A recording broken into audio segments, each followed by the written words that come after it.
Welcome to our channel. Today we how to log into Animoto easy tutorial step by step clearly. Open your preferred web browser.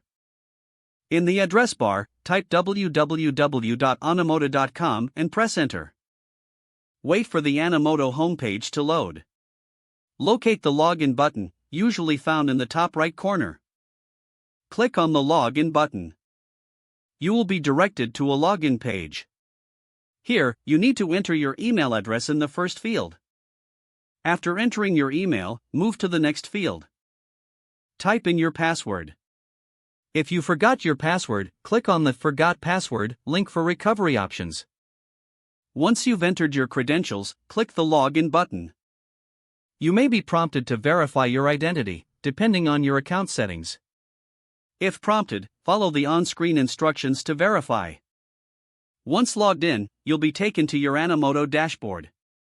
From here, you can start creating videos or manage your projects.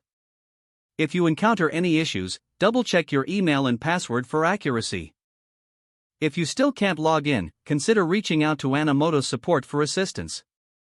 If the page does not load, refresh the browser or try again in a private or incognito window. Make sure you are using the correct email address, then retype it carefully to avoid small typos. If your password is not accepted, use the reset option and create a new strong password you can remember. Check your spam folder for verification or security emails, then complete any requested confirmation steps.